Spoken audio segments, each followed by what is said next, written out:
from the initial market recommendation from yourselves and the choosing of the property right through to the leasing process with the property manager, everyone has been just totally professional, and the communication is excellent, especially with being such a long distance away.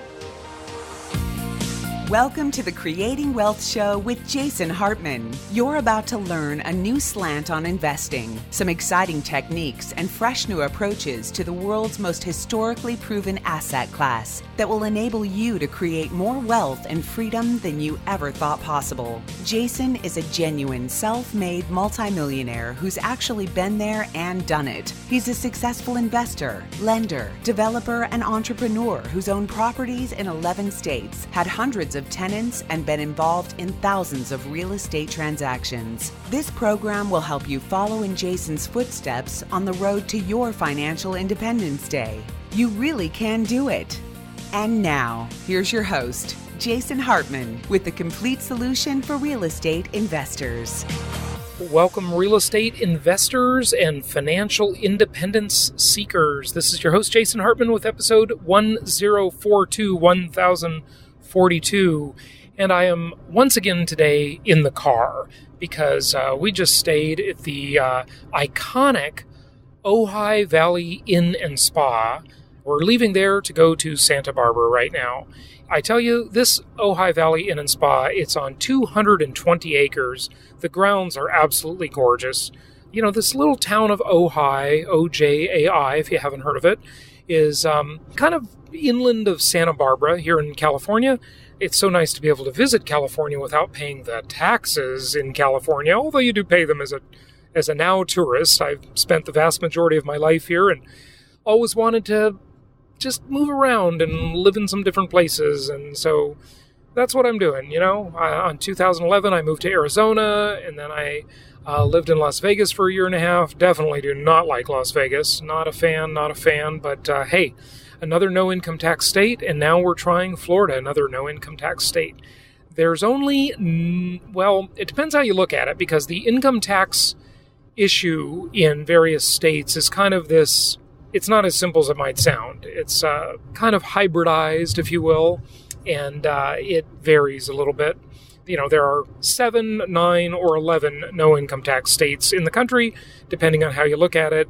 And as you know, my financial advice has long been, get yourself to a lower tax nexus if possible. If at all possible, do that. Today, we will be continuing our discussion from yesterday of Automated Valuation Models, AVM. So we'll learn more about Zestimates and various computerized algorithms and how they estimate the value of a property. So we'll get more into that here in just a few minutes. Before we get to a couple of news, I want to talk about inflation, and I want to talk about the parts shortages in factories. Dovetails on what I talked about yesterday. But before we do that, I'll just tell you a little bit about the Ojai Valley Inn and Spa. This is this iconic place where all the celebrities go. You know, it's reasonably close to LA, about 70 miles north of Los Angeles. And so all the celebrities go there and, you know, they get their spa treatments and live very well. It's a very high-priced place. It was not cheap at all. We got a pretty good hotel deal. Did we get a good hotel deal, Carmen? I don't know right now.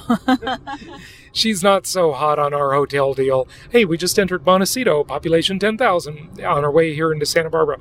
We got a pretty good hotel deal on one of the hotel websites, and it wasn't as outrageous as it normally would have been, but it was still pretty expensive. Going out to dinner and having a very light dinner was very expensive as well. But, you know, what you see when you go to these places is you basically see the future. It's a look into the future. When we did our Venture Alliance event in New York City, about 2 months ago or so, and I talked to you from there. You know, what you see when you go to a place like New York City, if you don't live there already, then you already know what I mean. And of course, we have lots of New York City listeners. But you see the future. You see the inflationary future. That's how it will feel in little cities, little places that aren't these expensive areas like Ojai or Santa Barbara or New York City. That's how it will feel everywhere in the near future as inflation starts to take its toll. So, Wall Street Journal article over the weekend entitled "Stronger Inflation Eats into Paychecks." A humming U.S. economy is pushing inflation up to levels that the central bank considers healthy. Now, compared to what, right? The Jason Hartman question, compared to what? Why is it that we should have any inflation at all? And, if you want to study this a little bit, don't just study it from a Federal Reserve creature from Jekyll Island, G. Edward Griffin. He's been on the show many times, and he spoke at our Meet the Masters event 2 years ago in Irvine, California. Don't just consider it from that angle, but I want you to also consider the inflation concept from a more sociological angle, okay? And what I mean by that is I want you to go to Wikipedia and look up a man by the name of Edward Bernays. And Bernays was very famous because he considered to be the founder of the modern consumer society and the founder of public relations, PR, that whole field of PR and public relations, Edward Bernays. And he orchestrated this stunt, and maybe it was also the first, he gave a lot of people cancer, I can tell you that for sure, but it was the first real, it wasn't the first wave of it, but he helped the first wave of feminism. How did he do that? Well, there was a parade, and I can't remember the exact year, so forgive me for that, but, what are we talking, 70, 80 years ago maybe, something like that? Edward Bernays told the women in the parade, he set this up, that they were going to, as they were, walking along, marching in the parade, or maybe they were on a float, I can't remember, I think they were marching. He told them that all at the same time you're going to pull out cigarettes. Now, in that day, it was not really considered socially appropriate for women to smoke cigarettes. Men smoked them, so the men got all the cancer and had that disgusting, terrible habit. Folks, if you're a smoker, the most important thing you can do is stop listening to my podcast. Don't worry about investing in real estate. Worry about quitting smoking, okay? Because that is more important. And after you're done with that, sign a petition to ban leaf blowers, because leaf blowers are super, super annoying. Hey, smoking ain't great either. But anyway, so I think we're on a tangent. Tangent alert. So Edward Bernays, you laughing over there? Yes, there's always a tangent. Okay, there's always a tangent. So Edward Bernays had all the women pull out the cigarettes and light them up. And he said, we're going to call them torches of freedom. Torches of freedom. And this was to coincide with the suffrage movement and feminism and women's rights, and first and second wave feminism are totally fine. The third wave's a little crazy radical, but that's a whole different tangent that we can talk about later. So study Edward Bernays, because the other thing that Edward Bernays did, now if you look at the S&P 500, the 500 stocks in the S&P index, about 72% of that entire S&P index is made up of consumer spending. Right? Consumer discretionary spending. Wants more than needs. Okay? Wants more than needs. And Edward Bernays was the guy that really created that, for better or worse. And I would say for worse.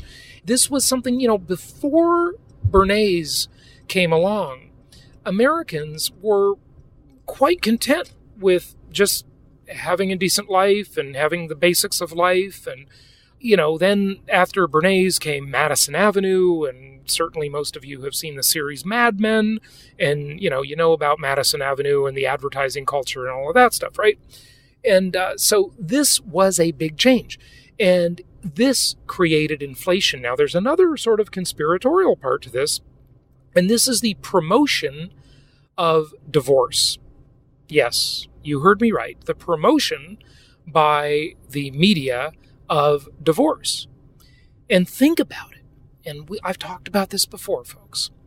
If you are part of the corporatocracy and you supply consumer goods and you make up 72% of the S&P 500 index, and you want to make more money and you want to increase the size of your market, well, married people aren't going to help you do that.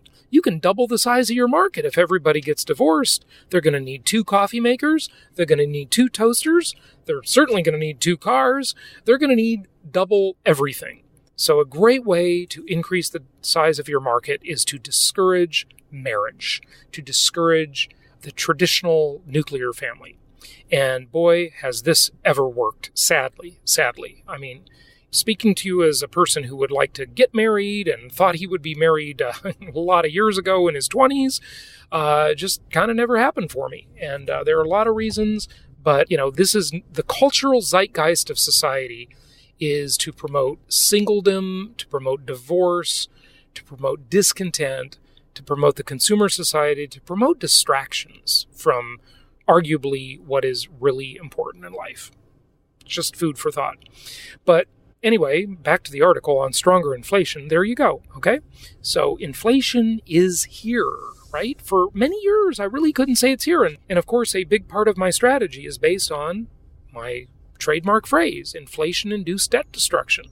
So that's a big part of investing. Now, another article in the Wall Street Journal, same front page, parts makers' shortages tap brakes on industrial boom.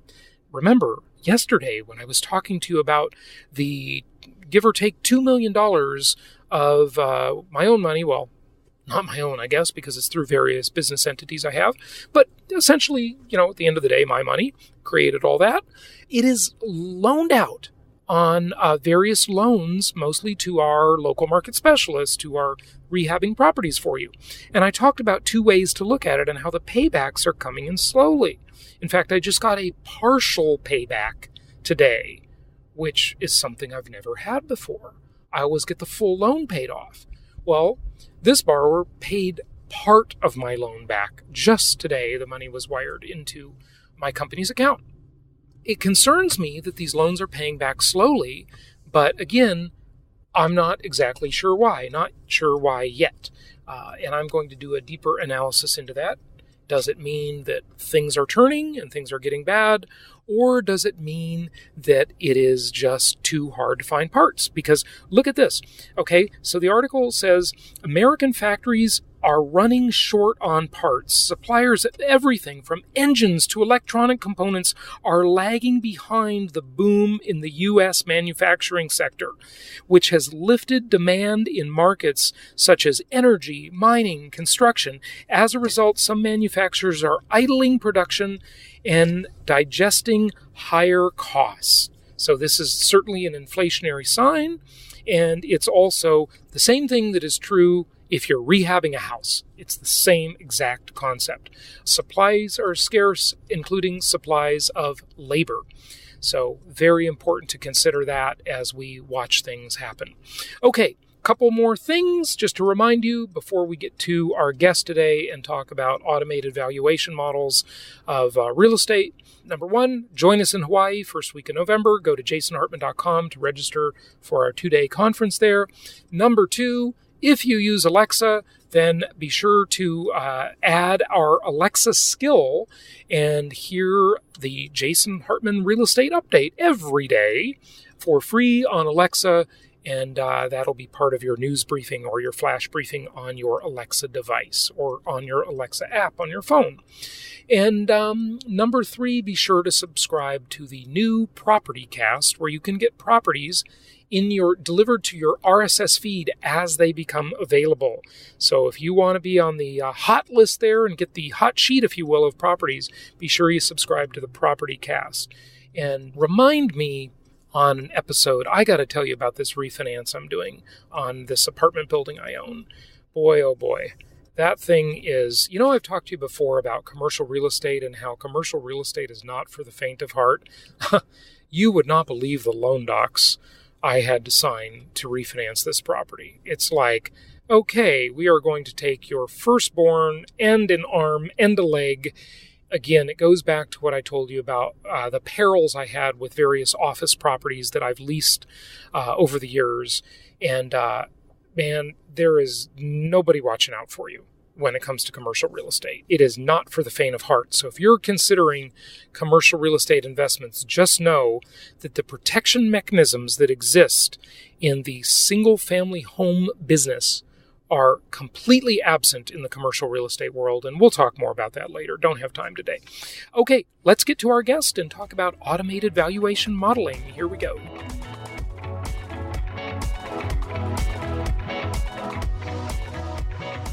So I can see how the software could do a much better job than a human at weighting and determining valuation from different data sets and so forth. So that's really good. That's where the AVM thing might be better. But what else does it do? What else do these algorithms do? So one thing that you can also pull out of the algorithm is you can get some pretty good local measurements of price movements. So that's often a real help in this, where sometimes, appraisers, depending on how well they know an area, may often make some pretty rough assumptions on how quickly the market's moving in a certain neighborhood or certain county or city.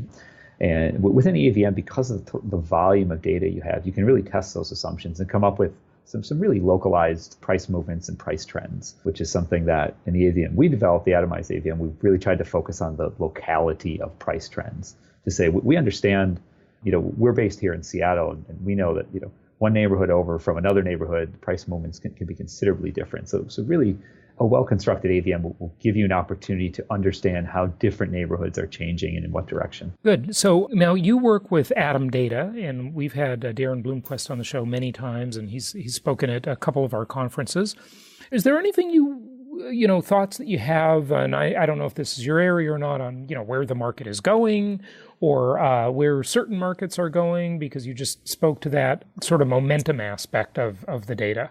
Yes, so I think one thing that's important to know is that most AVMs are not in the business of making predictions. They're inherently sort of backward-looking. There are a lot of AVMs out there that actually kind of specialize in doing what we call retro AVMs, where they will do a value in the 10 years in the past if you need that for some particular reason. But making forward predictions is, there's much more goes into what a house is going to be worth a year from now is certainly dependent on what it's worth now, but there are a lot of macro and microeconomic factors that get into that. So that isn't something that we here at AVM Analytics have generally been doing. We like to think that our atomized AVM will be very quick to pick up changes because of the locality at which we run that, and the fact that we're using very, very localized models to pick up on price changes. But we're not in the business of trying to guess what it's going to do a year from now, because there are just too many things that go into that. There are, and this is why predictions are usually worth the napkin they're written on.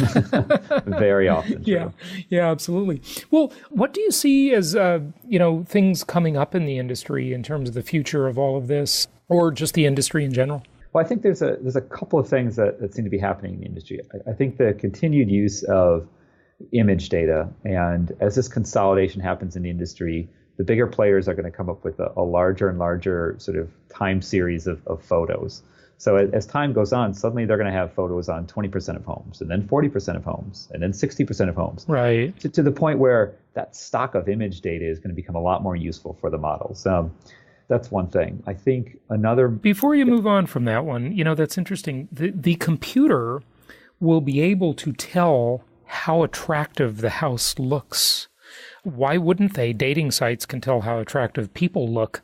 And, there are certain, by the way, sort of universals in that. I mean, everyone has their own taste, of course, but there are some principles, some broad principles of, what our eye likes to see. There's the golden ratio. I mean, we've all heard of that stuff, right? So Absolutely. Some of this stuff is not really subject to opinion. It is just the way most people view the world. And so the image data on housing will someday, the computer will give a grade. It'll give a comp extra points for having good curb appeal, or being neat and clean versus sloppy, or decorated well, or whatever, right? Absolutely. I mean, that's sort of where it's headed. And I think you can also then start to say, maybe we don't know if people like pink or white better. But what we noticed in the model is that pink paint actually has a 5% price premium once we control for all these other things. There may be some kind of latent human activity that at some point we can also try to understand, do that in the future. So I think that's really one of the big avenues that people are going after. I think a number of the firms are using drones to try to get a better sense of some of the very microspatial factors that contribute to a house. Like, is it next to a non-residential use? What does the view actually look like from the top floor? So there are some of these things that maybe the photos don't show you, but a real thorough remote sensing analysis of the property could as well. So those two are kind of in a similar vein, but expect a lot of innovation in that front. And then I think there's probably some movement headed, short-term rentals, Airbnb is becoming such a big deal in cities. Here in Seattle, it's definitely a big deal. So I think some people are starting to talk about how that might contribute to value and trying to understand how those entitlements in general, zoning changes, ability to sublet a part of your home on Airbnb.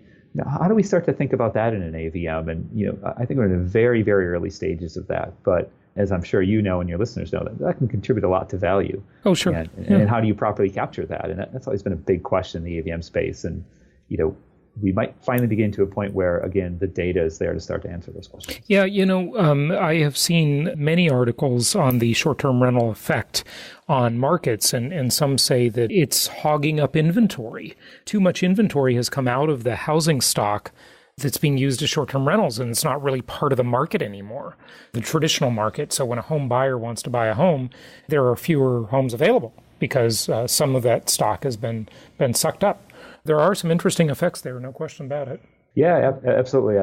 About a year ago, I was living in Australia for a while, and particularly in Sydney and Melbourne, that it's a very big problem in some of the better neighborhoods, near the beaches and things, where there are some neighborhoods that are approaching 20% Airbnb owned unit or utilized units in terms of apartments and condominiums. So absolutely. Yeah, that's crazy. That's something to definitely watch for, and it's something, like you said, we don't really even understand it yet. We don't even understand the impact, and also that zoning can change virtually overnight. So you got to be really careful of what you price into the market because of that, because there's a lot of controversy over that, and a lot of fights, a lot of wars going on at various city councils and in various neighborhoods.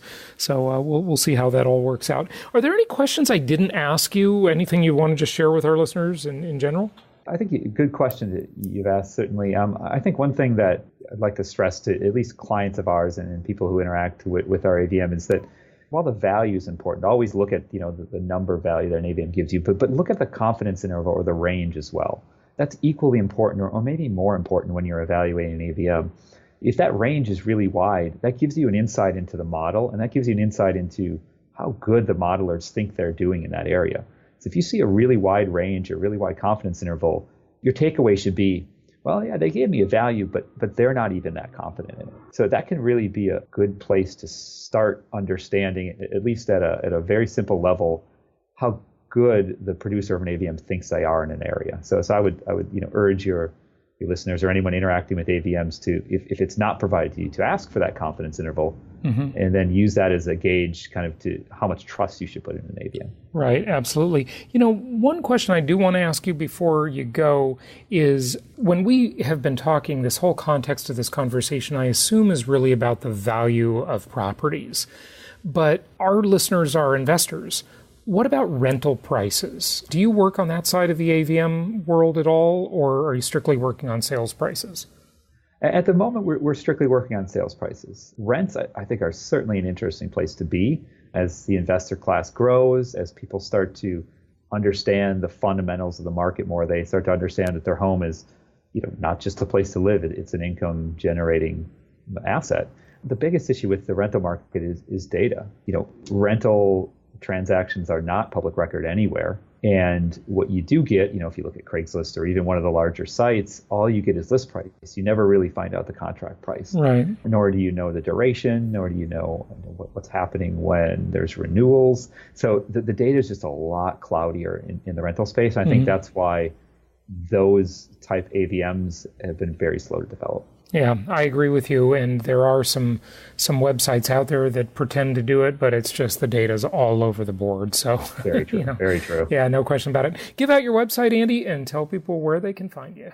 Yeah, so they can find us at greenfieldadvisors.com. And then our subsidiary, avmanalytics.com, is where we do all of our kind of real estate data science work.